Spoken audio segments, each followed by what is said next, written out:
Surya, let me start. What does it mean in the association rule mining or the ARM? It's also called the another term is called the market basket analysis. And maybe you might heard this name, right? So the another thing is that called the market basket analysis. So what the concept behind this? Well, mostly used in the retail market, like in e-commerce site or in our concept of departmental store or chain shop, like a shop no Agora, right? When you go to the that shop, what you can see the different product, but you can see, let's say, soft drinks and next to the that is your like a chips. So what is the science behind this to display or they place them in such order, right?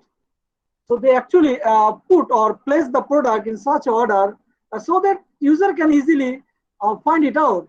What the reason? The reason is that, let's say, if you uh, let's say have a chips, obviously there is a chance you need a drinks, right? Or something like this. Or if you buy a tea, there is a probability you will buy, let's say, milk, right? You come to the point in our real life, let's say an online platform, how does it work? In case of online platform, if you, let's say, watch a video in case of, in our point of view, let's say artificial intelligence, introduction to artificial intelligence. The next video YouTube recommend you, let's say another video, let's say what I'm saying, um, let's say that is called what video you would be recommended, the name of the video, let's say depth first search or breadth first search, because it is a kind of related to the artificial intelligence, right? So you might be recommended that video. So I mean, আমরা যখনই কোনো একটা product কিনবো এবং আমার এই অ্যানালাইসিসটা করে সে দেখবে পরবর্তী next time what product I can buy. এবং এই জিনিসটা আমরা বলি kind of data science or data analytics. এখানে আসলে সে অ্যানালাইসিস করে অর প্রিডিকশন, রাইট, করে বলে যে তুমি পরবর্তীতে এই ইউজারটা এই প্রোডাক্টটা বাই করতে পারো, রাইট? এই কাজটা আমরা কিভাবে করি আজকে আমরা সেটা দেখবো। One of the this area is called the ARM, Association Rule Mining, and one of the technique algorithm that is called the a priori algorithm, and that is the a priori algorithm. So I think you understand the science behind the a priori algorithm. So now can anyone tell me what is the purpose of the a priori algorithm? কোনো কিছু আমরা যখন recommend করাতে চাবো যে একটা user যদি এ কিনে তার বি বাই করার প্রবাবিলিটি কেমন, যেমন আমি যদি টি কিনি অর লেটস সে, তাহলে আমি কফি যদি কিনি তাহলে মিল্ক কেনার প্রবাবিলিটি কত, সুগার কেনার প্রবাবিলিটি কত আমার ক্লিয়ার এখন? Next move on to the next point. For example let's say if you have a and then b, right? Okay, here if a then b, that means if you buy a, that means if then else, this is nothing but if else, if then else বলি আমরা, মানে যদি এ হয় তারপরে else else হবে, মানে sorry if এ হয় তারপরে কি হবে, suppose if A then what, A হলে তারপরে কি হবে, এটা হলো অ্যাসোসিয়েশন রুল মানিং এর কনসেপ্ট। আমরা এখানে বলছি ইফ এ দেন বি, তার মানে you can write A implies B such way. তখন তুমি বলবা যদি সে এ প্রোডাক্ট বাই করে তার বি বাই করার সম্ভাবনা আছে কিনা, যদি সম্ভাবনা থাকে তাহলে তুমি বি তাকে রিকমেন্ড করো। সো ইন দ্যাট কেস আমরা এ কে বলবো অ্যান্টিসিডেন্ট, মানে পূর্ববর্তী, আগে সে নিয়েছে তার কনসিকুয়েন্ট, তাই না? তার কনসিকুয়েন্ট হবে বিটা, বিটা হবে কনসিকুয়েন্ট আর এ হবে অ্যান্টিসিডেন্ট। ক্লিয়ার কিনা? This is the product. So this is call the supplement আমরা বলে থাকি, তাই না? বলো না সাপ্লিমেন্টারি, সাপ্লিমেন্টারি মানে কি এটার সাথে আর কোনটা যায়। So to understand these two terms, you have to remember, well, what are the terms? One is called the support and is called the confidence. So the question is, what is support and what is confidence? I will show you in a very practical way. Just critical concept later, the percentage of transaction that contains both A and B.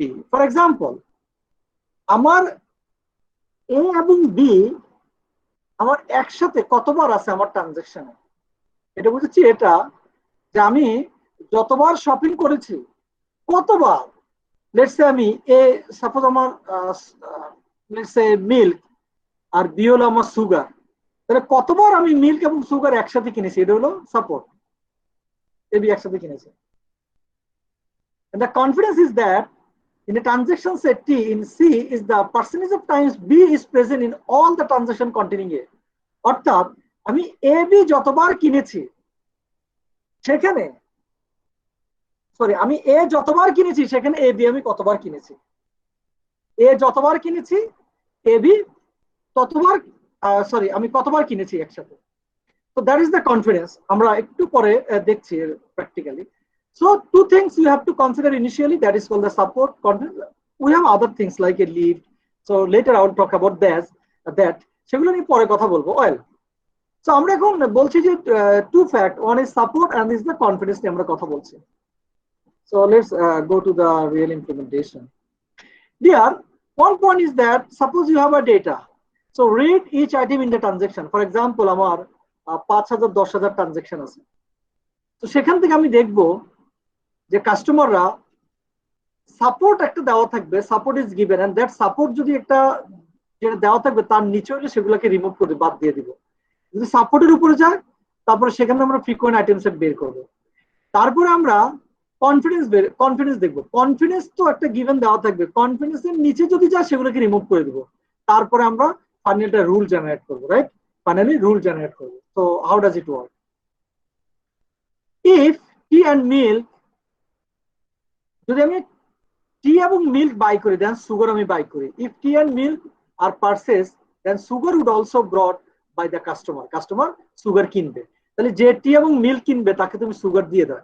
The question is that, এটা তো আমি এখন নিজে নিজে বলছি, আমার তো different kind of product আছে, আমি তো জানি না কি হবে। Think about the Amazon, Amazon million of product, কিন্তু million of product can you manually find it out? No, it's quite impossible. তাহলে আমাদেরকে অ্যালগরিদম চালিয়ে বের করতে হবে যে কোন কোন প্রোডাক্ট কিনলে কাস্টমারকে আমি অন্য প্রোডাক্টটা দিব যেটা সে সাধারণত বাই করতে পারে, তাহলে আমার সেল বেড়ে যাবে। তো তাহলে আমরা এই যে এগুলো কেন করব? মোস্টলি কাস্টমার সেল বাড়ানোর জন্য। তো সাপোর্টের ফর্মুলা এবং কনফিডেন্সের ফর্মুলা আর গিভেন, হ্যাঁ আমি এটা সরাসরি দেখাবো অ্যানালাইসিস লিখ। এখন এখানে আসো, আমরা একটা প্র্যাকটিক্যাল একটা সিমুলেশন দেখি। If you look at the table, what you can see, well এটা মনে করে একটা ডেটা। এখন তো আমরা জাস্ট করার জন্য খুব very small amount of data আমরা নিয়েছি। তো একটা কাস্টমার বাই করেছে ট্রানজেকশনের মধ্যে, ধরো ইনভয়েস 1, ইনভয়েস 2, ইনভয়েস 3, ইনভয়েস 4, হ্যাঁ ট্রানজেকশন আর কি, এগুলোকে আমরা আবার ট্রানজেকশন বলে থাকি আর কি, সাধারণত অনলাইনে ট্রানজেকশন বলি। তো সে একদিন যখন শপে গিয়েছে, সে শপে গিয়া এই I1 I2 I3 এক একটা আইটেমের নাম। তো এখন ফর এক্সাম্পল I1 হচ্ছে টি, I2 হচ্ছে সুগার, এরকম আর কি আমরা ধরে নিই আর কি। সো এই আইটেমগুলো তারা কিনেছে, বিভিন্ন সময়ে কিনেছে। এখন আমরা দেখব নেক্সট টাইম যখন এই কাস্টমার শপে যাবে তখন যদি সে I3 কিনে তাহলে তুমি তাকে কি রিকমেন্ড করবে? আর যদি সে I1 I2 কিনে তাহলে তাকে তুমি কি রিকমেন্ড করবে? স্যার I3 রিকমেন্ড করব। না কি করবে সেটা আসলে আমরা এখন দেখে বলতে পারবো না, এটা তো অল্প কয়েকটা আমরা দেখে বলে ফেলতেছি, তাই না? এখানে যদি 1 4 রো হয় তখনই বলতে পারবো? বলতে পারবো না তো। নো স্যার, বলতে পারবো না। তাহলে আগে try to understand what is our purpose. Again I am telling you, I repeat you, a customer buys product online, so he or she his or her transaction like this, সে বিভিন্ন সময় কেনাকাটা করেছে, এই কেনাকাটাগুলোর তথ্য আমার কাছে আছে। I1 I2 I3 একটা আইটেমের নাম আর কি, আমরা জাস্ট এখানে I1 I2 সিম্বলিক হিসেবে ইউজ করছি। And what is our purpose? আমাদের পারপাস হলো এ প্রায়োরি অ্যালগরিদম ব্যবহার করে আমরা নেক্সট টাইম তাকে কি প্রোডাক্ট রিকমেন্ড করা যায় সেটা বের করবো। আর সিমিলারলি এই ধরনের টেকনিক অ্যাপ্লাই করে, সিমিলার টেকনিক অ্যাপ্লাই করে অ্যামাজন, ইউটিউব, ফেসবুক এই যে বিভিন্নভাবে আমাদেরকে ফ্রেন্ড রিকমেন্ড করে, প্রোডাক্ট রিকমেন্ড করে, গুগল নিউজ রিকমেন্ড করে। এখন ক্লিয়ার কিনা? সো ডিয়ার, নাও আমাদের সাপোর্টটা ফর এক্সাম্পল নাও গিভেন, আমাদের সাপোর্ট বলা আছে 2 আর মিনিমাম কনফিডেন্স বলা আছে 60%। এই দুটো প্যারামিটার আমাদের দেওয়া আছে, সাপোর্টও দেওয়া আছে, কনফিডেন্স দেওয়া আছে। এখন আমাদের টাস্ক হলো, আমাদের কাজ হলো, আমাদের এখান থেকে আমাদের কয়টা আইটেম আছে, how many items we have? Exactly, not 9 item, we have item I1, I1, I2, এরকম I5, 5টা আইটেম আছে। এবার আমরা লিখে ফেলি I1 কতবার আছে। I1 একবার আছে, 1 2 3 4 5 6, so I1 6 time. Is that clear? এটা বুঝতে পেরেছি I1 6 টাইম আছে। তারপর I2 how many Times? I2 1 2 3 4 5 6 7, so 7 times. I2 7 times. Similarly, you can find I3, I4, I5. এবার স্টেপ 2 হলো, আমরা এখন দেখব যে যদি এখানে কোনো একটা আইটেমের ভ্যালু 1 হতো, তাহলে সেটাকে আমরা রিমুভ করে দিতাম। এটা ক্লিয়ার? এখানে যদি কারো ভ্যালু 2 এর নিচে নাই, সেজন্য কাউকে রিমুভ করে নেই। যদি থাকতো সেটা রিমুভ হয়ে যেত। এটা ক্লিয়ার? নাও তাহলে আমরা ফাইনালি কি পেলাম? I1, I2, I3 এই ডাটা সেট, মানে কেউ বাদ যায়নি, কেউ বাদ যায়নি, যা ছিল তাই আছে। এখান থেকে আমরা এখন রুল জেনারেট করব। কিভাবে? এবার সেকেন্ড স্টেপে গিয়ে আমরা দেখব যে দুটো করে এবার আমরা আইটেম নেব, দুটো করে আইটেম। কি কি আইটেম নেব? তাহলে I1 নিলাম, I2 নিলাম, তাহলে কি করতে পারো? I1, I2, I1, I3, I1, I4, I1, I5, হয় না? তারপরে কি লেখা যায়? I2, I1, কিন্তু I2 I1 তো একবার আছে, এই যে I2 I1, তাহলে এটা লেখার আর দরকার নেই। তারপরে কি? I2 I3, I2 I3 আছে? নেই, তাহলে এটা লিখবো। I2 I4 আছে? নেই, লিখবো। I2 I5 নাই, লিখবো। এবার আমরা কি I3 I2, এটা অলরেডি আছে, এই যে I2 I3, তাহলে এটা লিখবো না। এভাবে আমরা লিখবো। এটা বুঝতে পারছি কিনা সবাই দেখি। এই টেক টাইম এন্ড বুঝার চেষ্টা করি, একটু সময় নিয়ে বুঝার চেষ্টা করি এটা বুঝতে পারছি কিনা। সাপোর্টটা আমি পরে বলছি, আগে এটা কিভাবে আসলো, ট্রাই টু আন্ডারস্ট্যান্ড দ্যাট। এখন আমরা এটা কিভাবে পাবো? ফাইল এটা পেতে গেলে আমাদেরকে আবার এই টেবিলটা লাগবে। টেবিলগুলোকে পাশাপাশি নিয়ে যাবে। এখন আমরা দেখব যে আমাদের I1 I2 একসাথে কতবার আছে, রাইট? সো I1 I2 এই যে একবার আছে, I1 I2 এখানে নেই, I1 I2 নেই, I1 I2 দুইবার, I1 I2, I1 I2, I1 I2 তিনবার, I1 I2 চারবার। তাহলে আরেকটা র্যান্ডমলি দেখে দিলে I1 I4, I1 I4 কতবার আছে আমরা দেখি। I1 I4, I1 I4, I1, এই যে এখানে আছে I1 I4, একবারে আছে, আর নেই, এই জন্য একবার হয়েছে। আর একটা দেখে জিরো কিভাবে আসলো। জিরো কোনটা? Zero I3 I4, I3 I4 কি আছে? মানে I3 আছে কিন্তু একসাথে আছে কিনা I3 I4 নেই, সেজন্য জিরো। এখন ক্লিয়ার কিনা? না হলে আমাকে আস্ক করার প্রশ্ন। নাও ডিয়ার, আমরা এটা এবার আমরা এটা থেকে আবার আইটেম সেট বানাবো 3টা করে। তাহলে ফাইনালি এখানে আবার কথা আছে, এখান থেকে কি আমরা সবগুলো নিব? এখান থেকে না, কোনগুলো বাদ যাবে? যারা 2 এর নিচে, তাহলে 2 এর নিচে কে কে আছে? এটা আছে বাদ, এটা বাদ, এটা বাদ, এটা বাদ, বাকি সবগুলো নিব। কেন বাদ গিয়েছে? সাপোর্ট 2 এর নিচে হয়ে গেছে। Now if you look the diagram, এই যে বাদ দিয়ে, তাহলে এখন ফাইনালি আমরা এই সেটটা পেলাম। যেগুলো 2 এর নিচে ছিল সেগুলো বাদ দিয়ে দিয়েছি। এখন ক্লিয়ার? এবার আমরা এখান থেকে আবার ডাটা সেট বানাবো। দেখি এটা আমরা সবাই নিজেরা করি, তাহলে আমার মনে হয় আইডিয়াটা ক্লিয়ার হয়ে যাবে। তাহলে এখান থেকে আমরা 3টা করে যদি বানাবো, তাহলে আমরা কি করতে পারি? I1 এ ফার্স্টে এই দুটো নিয়ে একটা বানাই, তাহলে কি হবে? I1 তো দুইবার, তাহলে একবার হবে I1 I2 I3। তাহলে এবার আবার কি, এটার সাথে আবার এটা, তাহলে এবার কি হবে? এটার সাথে এটা করলে I1 I2 I5 ধরতে পারছি কিনা শুনি তো। আমরা এটার সাথে এটার আগে একটা করব, হ্যাঁ, করলে আমরা যেটা পাচ্ছি এই দুটাকে যদি আমরা সেট করি নর্মালি, যে দেখো I1 I2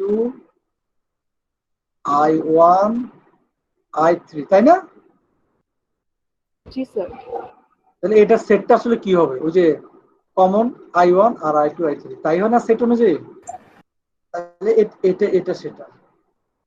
তারপরে আমরা কি I1 এর সাথে আবার কাকে চিন্তা করব? এটাকে। তাহলে এই দুটোকে আবার আলাদা লিখে নিই, I1 I2 I1 I5। এখন ক্লিয়ার কিনা? তাহলে এখান থেকে কি দাঁড়াবে? I1 I2 I5। এখন ক্লিয়ার? বাকিগুলো আমরা এইভাবে করছি। তাহলে এবার কি আবার I1 এর সাথে এটা, তাহলে কি দাঁড়াবে? I1 I2 I2 I3। তাহলে কি দাঁড়াবে? I1 I2 I3। I1 এখানে I1 I2 I3। ও সরি, I1 I2 I3 পেলাম না, কিন্তু এটা তো এর আগে একবার হয়ে গেছে। এটা আর লিখবো না, এটা আর বাদ চলে যাবে, একবার আসলে লিখবো না। এবার আবার কি এটা আসে না। তো এভাবে আমরা সবগুলো লিখে ফেলেছি। কেউ না বুঝলে নিজেরা করুক। দেন I1 এর সাথে সবগুলোর করতে হবে, তারপরে I1 I3 এর সাথে আবার সবগুলার, এই যে এটার সাথে আবার সবগুলার, তারপরে I1 I5 এর সাথে আবার সবার। এখন বুঝে গেছে?